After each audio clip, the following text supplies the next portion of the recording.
प्यारे इस्लामी भाइयों, अस्सलाम वालेकुम वरहमतुल्लाहि वबरकातुहू। उम्मीद है कि आप लोग खैरियत से होंगे।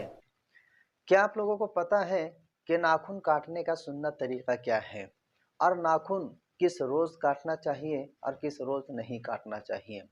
कुछ लोग कहते हैं कि बुध के रोज़ नाखून नहीं काटना चाहिए, कोई कहता है कि शनिचर के रोज़ नाखून नहीं काटना चाहिए, और नाखून कितने रोज़ के अंदर हमें काट लेना चाहिए।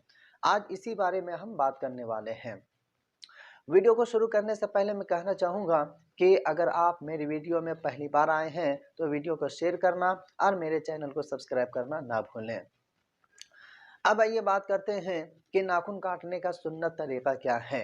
बहुत सारे लोगों को नाखून काटने का सही तरीका मालूम नहीं होता है, तो आज मैं आपको बता दूं कि नाखून काटने का सुन्नत तरीका ये है कि आप दाहिने हाथ के कलमा की उंगली से शुरू करें।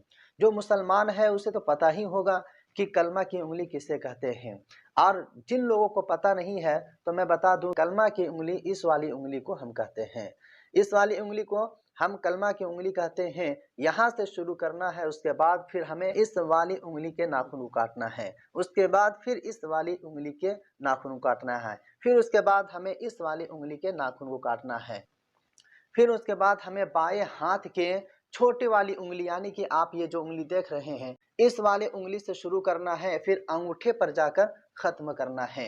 जब ये सारे कट जाएं उसके बाद दाहिने हाथ का जो अंगूठे का नाखून बचा हुआ है उसके बाद फिर हम दाहिने हाथ के अंगूठे के नाखून को काटेंगे। ये हो गया हाथ के नाखून काटने का सुन्नत तरीका। लेकिन अब बात करते हैं क्या पैर के नाखून भी इसी तरीके से हमें काटना चाहिए या पैर के नाखून काटने का कुछ अलग तरीका है। तो मैं आपको बता दूं कि पैर के नाखून काटने से मुताल्लिक कोई भी तरतीब मनक़ूल नहीं है।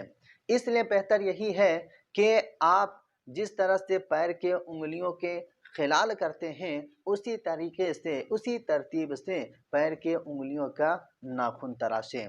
यानी कि दाहिने पैर के छोटी वाली उंगली से शुरू करें और अंगूठे पर ख़त्म करें, फिर बाएं पैर के अंगूठे से शुरू करें और छोटी वाली उंगली पर ख़त्म करें।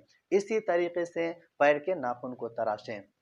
अब बात करते हैं कि किस रोज़ हमें नाखून काटना चाहिए और किस रोज़ हमें नाखून नहीं काटना चाहिए। तो मैं आपको बता दूं कि नाखून काटने से मुताल्लिक़ किसी भी दिन ममानियत नहीं आई है। जिस दिन भी काटे मुस्तहब व मसनून है, इसलिए कि दिन की यकीन में कोई हदीस सही साबित नहीं है। अलबत्ता बाज़ ज़ईफ़ हदीसों में बुध के रोज़ नाखून काटने की ममानियत आई है, यानी कि ज़ईफ़ हदीस में बुध के रोज़ नाखून काटने से मना फरमाया गया है। तो अगर हम बुध के रोज़ ना काटें तो ये बेहतर होगा।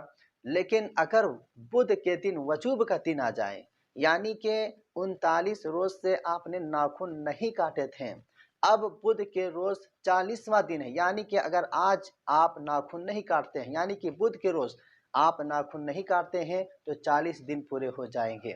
और जब 40 दिन पूरे हो जाएंगे तो उस पर वाजिब हो जाएगा कि वो नाखून को काट ले। वो दिन को ना देखें कि ये बुध का दिन है या फिर कोई और दिन है।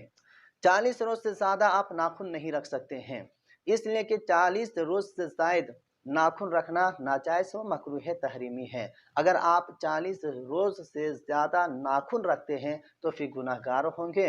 इसलिए बेहतर यही है कि 40 रोज़ से पहले पहले आप नाखून को तराश लें। तो उम्मीद है आप लोगों को पता हो गया होगा कि नाखून काटने का सुन्नत तरीका क्या है, पैर के नाखून काटने का तरीका क्या है और हाथ के नाखून काटने का तरीका क्या है, ये आपको आज मालूम हो गया होगा।